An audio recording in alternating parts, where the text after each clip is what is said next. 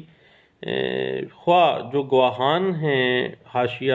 جو marginal witnesses ہیں، خواہ وہ بھی کسی قسم کے کرمنل بھی ہیں۔ دیکھیں آپ کو پتہ ہے یہ سیٹلڈ پرنسپل ہے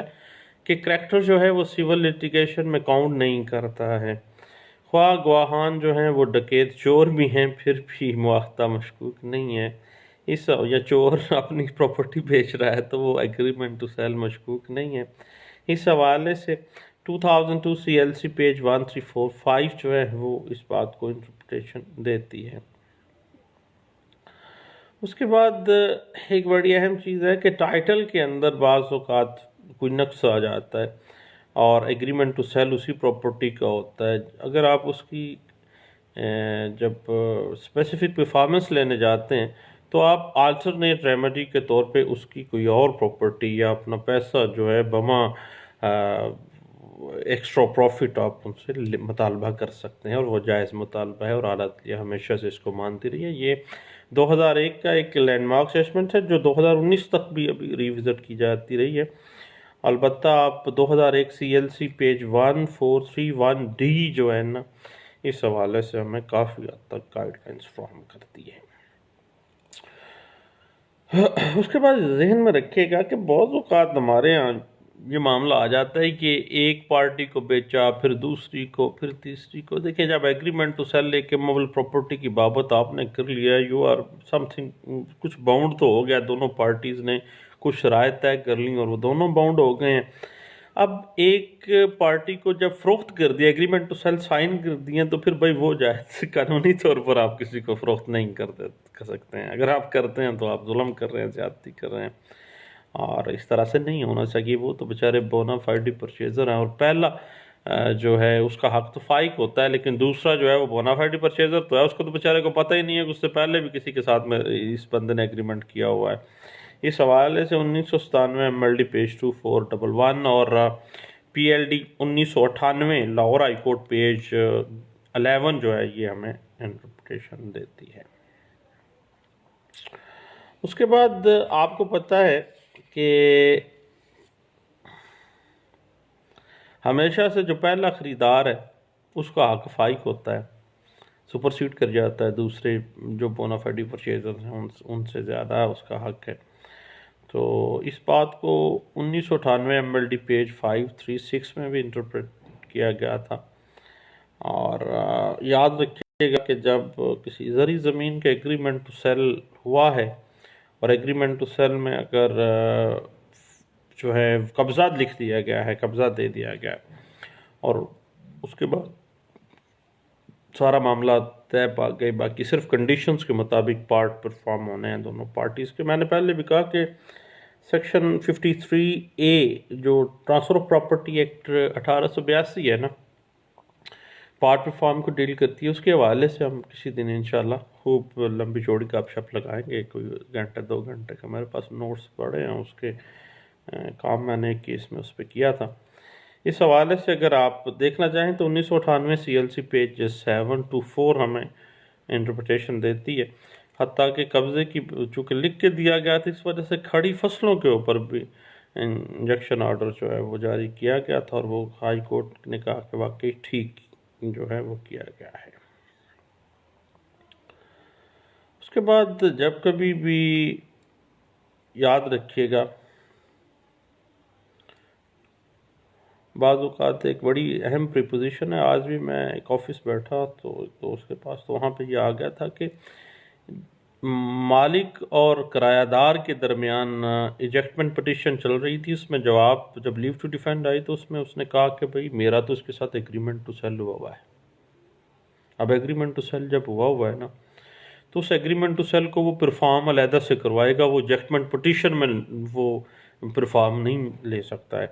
تو جب کبھی بھی مالک اور کرایہ دار کے درمیان اس طرح کا معاملہ آ جائے کہ وہ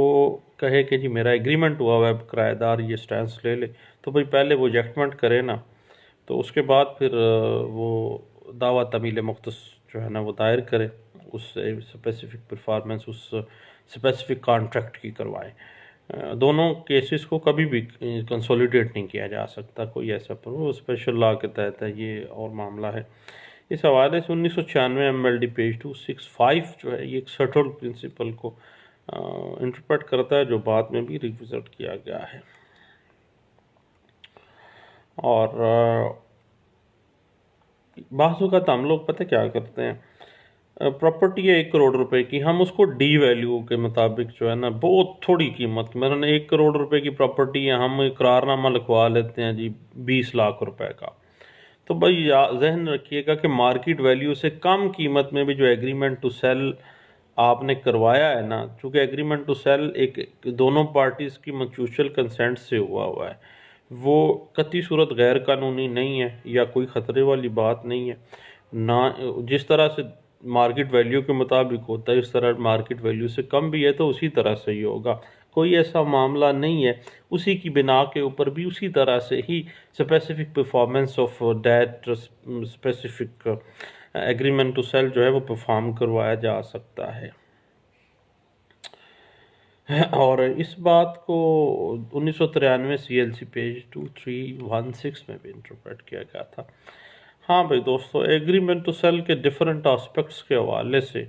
ہم گپ شپ لگاتے رہیں، اب انشاءاللہ مزید اس پہ کچھ گپ لگائیں گے اور اس کو specific performance of agreement to sell کے جو ٹیکنیکلٹیز ہمیں فیس کرنی پڑتی ہے نا کورٹس کے اندر، اس پہ کچھ بات کریں گے انشاءاللہ۔ دعاؤں میں مجھے یاد رکھیے گا، جی وقفہ بھی ختم ہوا، کچھ ٹائم گزر گیا ہے، انشاءاللہ دوبارہ ملتے ہیں کچھ دیر